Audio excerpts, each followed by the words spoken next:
Hey, what's up, and welcome to this episode of EST, the podcast for established church leaders by established church leaders. My name is Josh. My name is Sam, and I got a head cold, but I'm all right because I'm hopped up on pseudoephedrine. Let's go. Yeah, let's do it. Why not record a podcast while you're drugged? What could happen? Yeah, I don't do drugs, just for the record. They do have medical marijuana cards that are fairly easy to get down here in Florida. Mm-hmm. I do not imbibe, although we have an Airbnb next door to us, and I am very well acquainted with the smell. Well, from what I've seen on the documentaries, getting drugs fairly easy in Florida is just how it goes. I mean, isn't Florida... Every documentary I've ever seen, Florida is how we got all these drugs in the first place. So that's so true. Cocaine, I know a guy. Pot, yeah, just go down the road. There's an actual retail store. Yeah, that's funny. Oh gosh, I don't want to go down that road. Let's talk about something less controversial. Let's talk about Southern Baptist Convention. Maybe I do need to do some drugs before I talk about this. I don't know. Yeah. Hey, it's coming up. So the reason we're doing this, it's approximately end of May, beginning of June at the time that this is releasing. That may vary depending on when you listen to it. But we're recording this, just so you know, in late April. So we're really prognosticating. We've got all of May to happen. So you and I are just going to have to pretend like May has occurred. Yeah. But I don't know. I mean, so what we say may very well be dated, but hey, that's the way the recording schedule goes. So it moves fast, yeah. But we have enough candidates at this point. I believe there are now 6 candidates for president. Mm-hmm.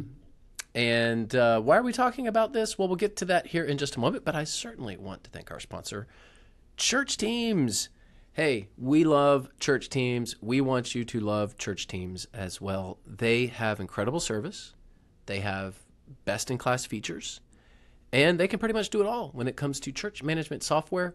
They're scalable, so whatever size church you are, they've got a price point for you, and they've got a service offering for you. Not only that, you and I were just talking about this before we got on the air, service level. Boyd and his team provide amazing service. It's so personal.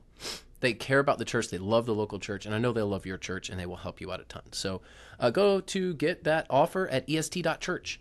Again, est.church. Take you right to that landing page. Give them a call. They got some free trial they want to give you. So no risk. Go try it out. Thank you. Thank you. Church teams. All right, so we are both at churches that work with or affiliate with the Southern Baptist Convention. A very common misnomer, the idea, the difference between a convention, a denomination. It can be debated, it can be had, but we are autonomous churches, Baptist churches are, and we affiliate together around a shared core beliefs on a common mission. And so those can, that topic, that idea, what I just said there in very simplistic terms, is a hot ticket item. It's really setting the stage for a lot of this, even those 6 candidates you mentioned, how they fall out on denominational control of the churches, and whether or not they view our faith statement as being binding to the individual churches or the entities alone. That's going to really set a lot of the voting and the determination on the voting. But we have some ideas on what you can expect from this year's Southern Baptist Convention. Yeah, and let me just say, I realize that people who are listening to this may not be part of the SBC. We have a pretty broad audience, but you and I both are part of this tribe, at least technically, loosely. We're barely hanging on. We're wondering what we're gonna do. Right. At least I am. Who am I? Who is Sam Rayner now? I don't know. But it's the biggest Protestant denomination. So the Washington Post, and the Wall Street Journal, the New York Times, they all write about it. We're not nuanced, small, and kind of obscure. I mean, this is a big thing every year. This if you want to know kind of the direction of evangelical Christianity, one way to tell, it's not the only way, but one way to tell is which way is the SBC blowing, right? So it's an important topic, even if you're not part of the tribe. I hope you do find this interesting. So what's going to happen? We're just a few days away at this point, maybe about a week away. What should we expect? Now, I'm going to say more fighting, but you may have a different take on this. I think we're headed down the road of fragmentation, and as things get more fragmented, people fight more because the pie that is the funding mechanism is shrinking, and people are wanting the same portion of a smaller pie, and that means that politics come into play. So I think there's going to be more fighting, but you may have a different take on this. I do. I think that it's sort of like the waves, it's ebb and flow. I think over the last couple of years, the convention has been contentious. It's been contested. Especially last year, there were some tactics used to kind of push through an amendment to the bylaws or to the Constitution. And so there's been a lot of fighting. I remember a couple years ago in Nashville, there was quite a bit of fighting around the presidential election. There was some literal he said, she said, and some supposed video evidence of all of this. And there's a group that still likes to fight about that. So there's been so much fighting, but the real sense that I get from people is that everybody's just kind of done with fighting. They're over it. It doesn't mean that they've laid down arms. It just means that they just don't care anymore. And what I think is going to happen is the same result. I think there's going to be more fracturing, but without as much fighting. It's going to be like fine, and you're going to see a bigger exodus. A lot more people leaving or disengaging from the Southern Baptist Convention as a business mechanism, but also as a network of churches. And so they're going to disengage.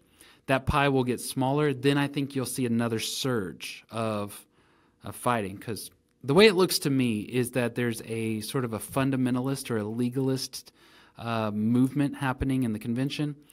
Those who are within positions of authority or influence are either powerless to stop it or just flat weak and won't say anything against it.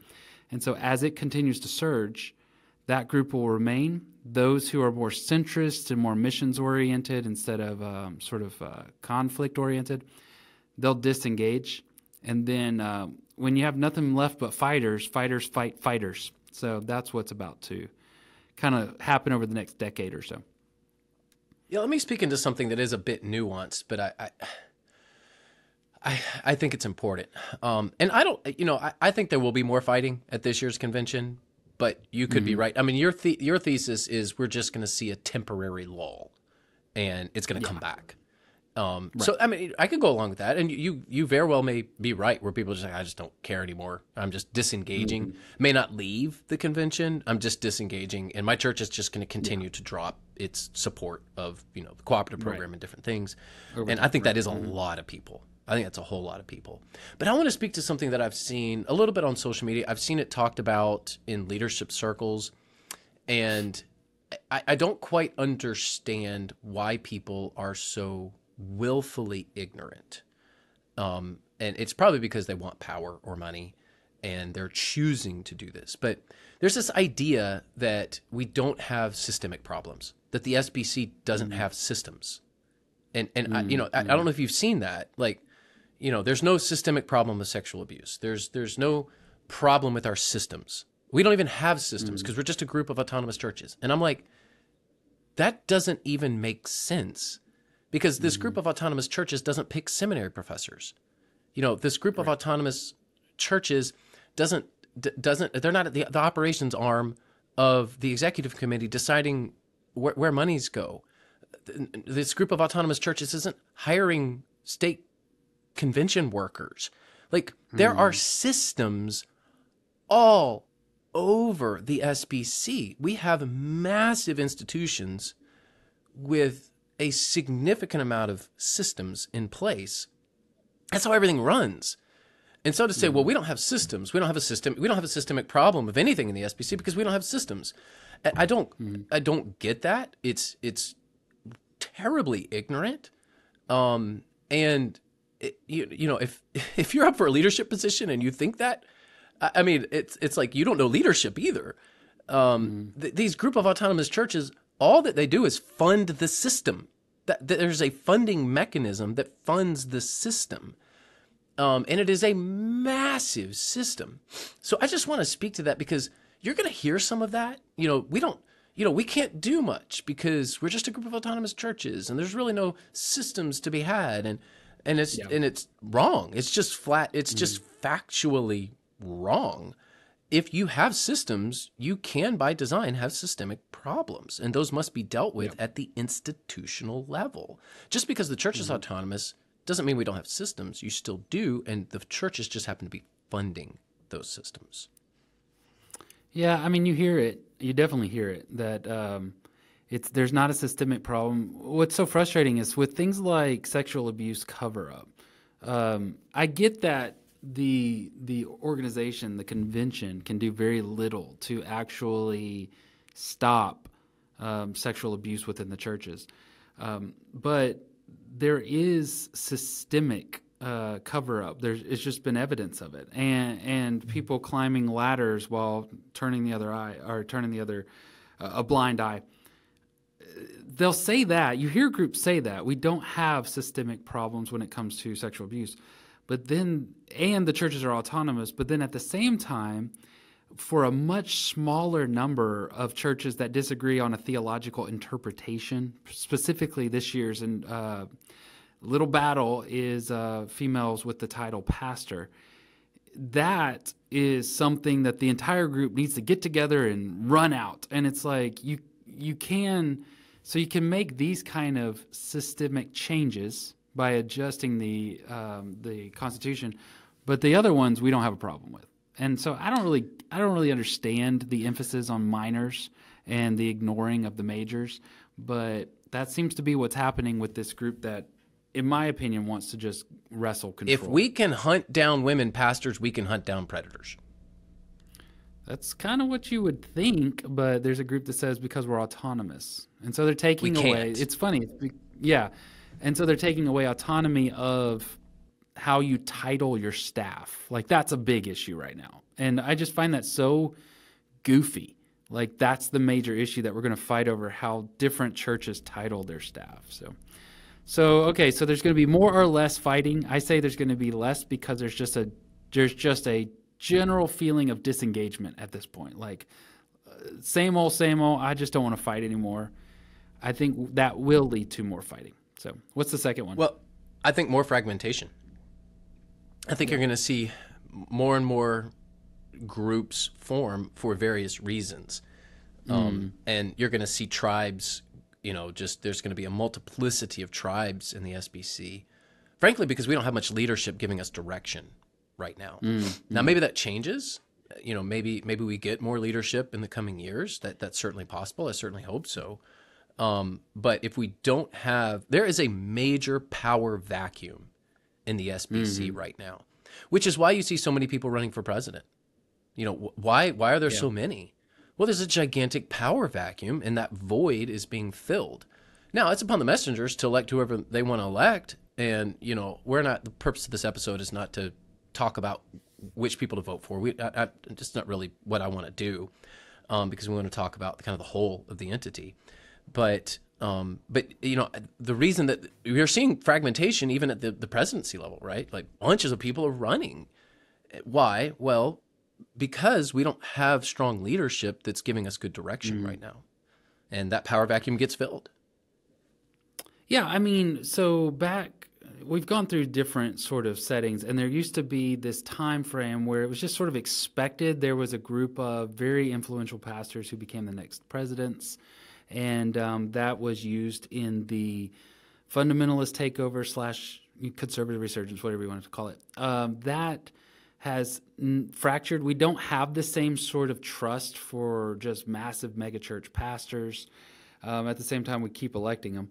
I do agree with you. There is more of a fracturing, and you're seeing real, almost political parties develop. CBN has been one on the scene for a little bit. I think that one to watch is 9 Marks. 9 Marks is gelling around a very particular identity, and they have a very specific way in which they believe that churches should function. I've benefited from their ministries in the past. I think there's 9. I think there's 9 different things that they say. They have 9. Okay. characteristics. Yeah, Okay. it's in the name.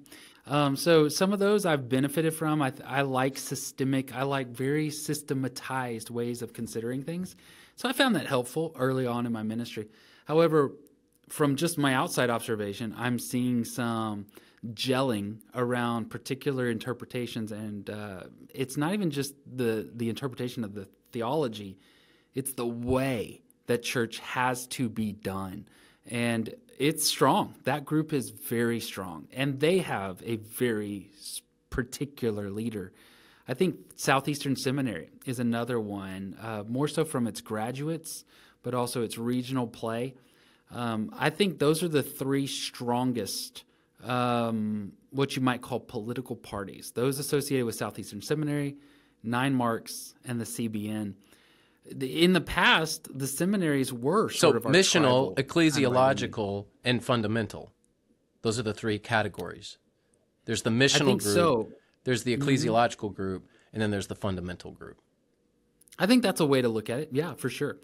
And I'm not saying that this is necessarily good or bad. I think in the past the seminaries really formed sort of tribes around them. Back when Southwestern was much stronger, Southern was much more neutral. I think with Moeller and his politics and things like that, that's become sort of just an issue or something to think through. They have sort of a tribe to them as well. And I'm not saying I'm not saying any of this is bad. It has been the way it is. But what's different now is that it's moving outside of entity and direct Southern Baptist identity and more into ideological identities. When you have like CBN and Nine Marks, those are not Southern Baptist entities, but they are creating sort of an identity within the group. For a short time, Acts 29 kind of rose up within our group. And then, Yeah, another that's a bit of a tribe. sad story. It is. Another tribe would be the Sin Network. There is this identity around what we call Sin Network. So, And that's if more you church did- planners, but I would put them in the missional category. Yeah. So let Yeah. me throw out three other categories. So if we're talking about how do we assign labels to people, everyone's appreciating that, right? I'm not. That's not me. You're not talking about me. Right. So I tend to look at it as the fundamentalists, the traditionalists, and the reformers. Now, there's your categories are just as fine, and I think you're right. But if we're going to lump people into three other categories, you've got the fundamentalists. These are the extremists, the legalists, the ones CBN, who, in my yeah, category. CBN have some very nuanced, very extreme views. Then you have the traditionalists who are like, hey, I'm SBC. I love Lottie Moon. I just kind of want to do work together, and I'm conservative. But I'm not real angry about it. Somebody said that once. I'm conservative and I'm not angry about it. And that's kind of the Bart Barber crowd a little bit. I consider Bart a call those guys traditionalist. state convention guys. State convention. They just like their state convention. They do their deal. Yeah, I'm just here to do good work. I love Southern Baptist, and hey, as long as we just do more of what we've always done, we'll be fine. Which is not true. I love the traditionalist crowd, and I think there's a lot of value there. But where they're wrong is we actually do need to reform. And I'm more in the reformer camp. Like, guys, we got real problems. And if we don't fix them, we're in serious trouble. And so, like, I invite the traditionalists into my camp. Like, hey, I'm with you theologically. I'm with you missiologically. We may differ on a few things about how the cooperative program needs to function. But generally speaking, we're in agreement. And we need more people in the reformer camp, I think, because I feel like I can count on two hands how many of us are in that camp. It's just like, I look at it, a lot of attention goes to the traditionalists and the fundamentalists. Again, those are my labels. You may put some different labels. That's fine. Those are just my labels. But there's not many reformers. And I'm looking at it going, we have some serious systems work to do. Like serious systems work. Because we have way too much. Footprint in terms of institutional footprint, and not enough money coming in. And we don't need 6 seminaries. I'll just put it out there. We don't need 6 seminaries anymore. Now, which ones go and all that? I mean, goodness, that's a hard decision, and all of them can justify their existence, of course. But we're at a point now where we're just a few years away from allocations getting cut to the point where somebody's going to shut down. Now, who and when, that's tough to know. No one can really predict that. But I look at the SBC as like this giant deflating balloon. And every scandal's under the prick in the balloon, and it just gets smaller and smaller and smaller. It's not going away overnight. You know, this doom and gloom people that think everything's just going to like die, you know, suddenly. That's not going to happen. But we are going to gradually get smaller. In fact, we are. Baptisms have plummeted since the 1970s. I mean, we're less than half of where we were. We had fewer churches in the 1970s and over double the baptisms. So we're in a very difficult spot right now. And so as a reformer, I'm going, we have serious problems. Let's fix this. And unfortunately, I don't think a lot of people see it.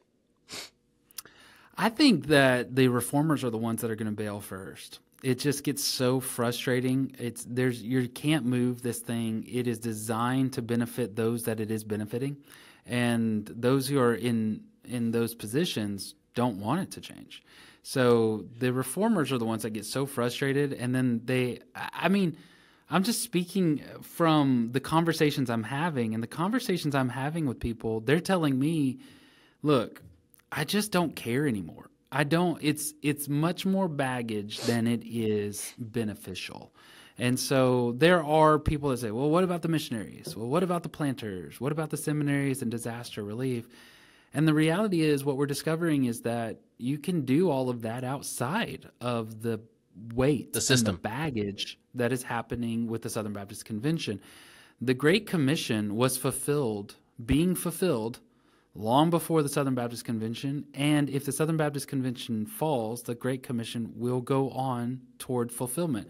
So the kingdom does not need the Southern Baptist Convention, and that's something I think a lot of people are waking up to and realizing, oh, there is life outside of this giant kind of situation. I say all that to also say, look, I like the convention. I like what we could be. I hope that we could be that. But it is starting to get harder and harder to look through the fog and see anything beneficial. Yeah, so more fighting or less, at least maybe a pause for a season, as you say. Yep. We'll see who's right. Yeah, I think we're going to be pretty contentious in Indianapolis. That's where it is here coming up soon. Yeah. Definitely more fragmentation. We agree on that. Less financial support. I think we both can see that it's not like, we're going to see growing financial support of the Southern Baptist Convention. Less trust. So, we're going to see less trust. But I'm going to also go out there and say more attention, like the media. Because of the vote. Well, it's such, forgive the language, it's such a crap show. I mean, it's a dumpster fire. It's a dumpster fire. And it makes really good headlines. And, this is the thing that I don't know that a lot of Southern Baptists realize. Are you reading the major news outlets? Are you watching them? Like, I get that you may not agree with them and they may have a bent that you don't like. Hey, I'm right there with you. I think a lot of them have an angle, and they're totally biased, and most of them are left leaning, and I don't like it. I'm right there with you. But people read that stuff, and what they see is the headlines. And if you would go talk to just random people about Southern Baptists, they're going to be, oh yeah, those people. And it's a really bad. We have such, people view us so badly that it just feeds itself. So I actually think we're going to get more attention even as we get smaller, because people like to watch things burn.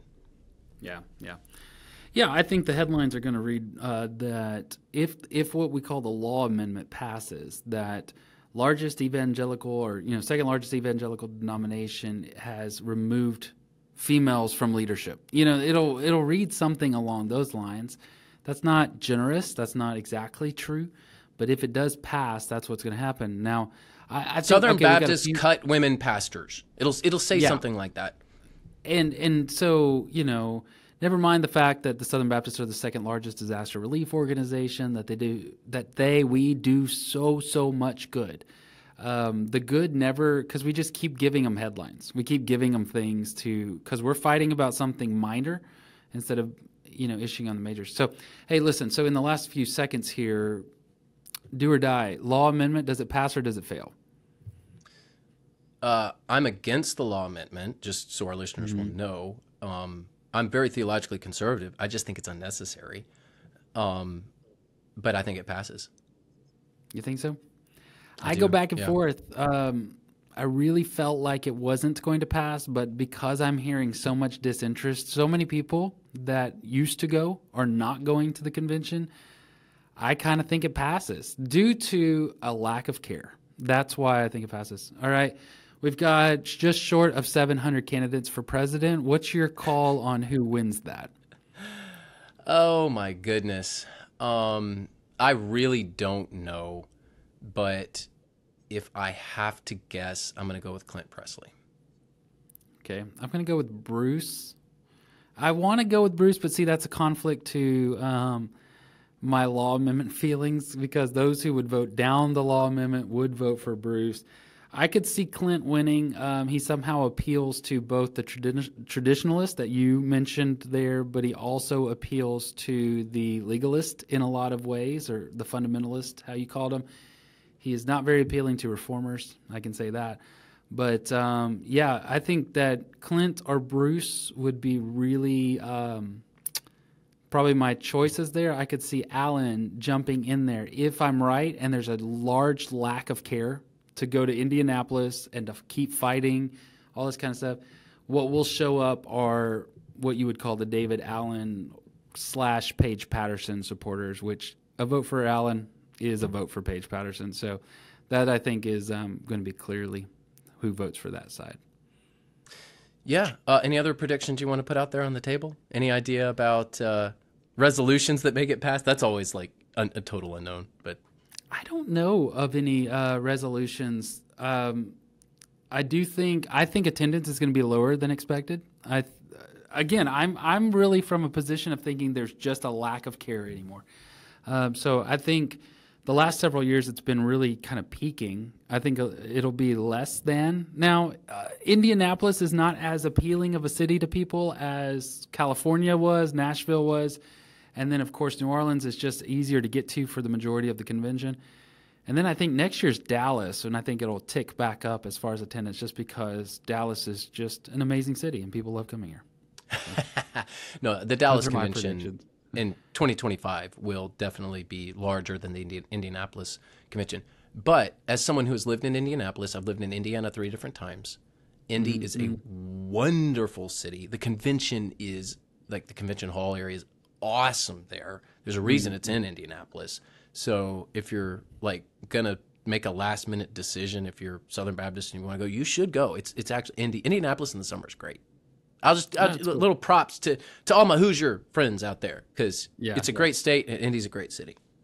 I would just say, like final remarks. I hope, I just really pray that somehow the Southern Baptists turn themselves around, break from the baggage, break from the negative, work together on mission, not try to constrain autonomous churches, but work instead around a common mission and not a forced interpretation of several non-important doctrines or non-necessary doctrines. They're important, but they're not necessary.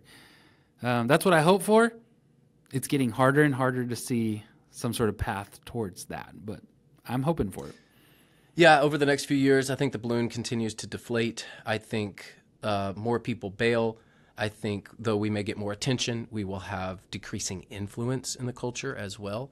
And I think we are very close to a precipice in a sort. Like it's going to be like, can we get back to the level of the 1970s? Man, that's a lot of work statistically. I'm not talking theologically. I'm just talking, can we get back to the numbers that we saw in the 1970s? We've got a long, long, long way to go, and we're not headed in the right direction right now. So it doesn't look like there is going to be a turnaround, but I hope there is.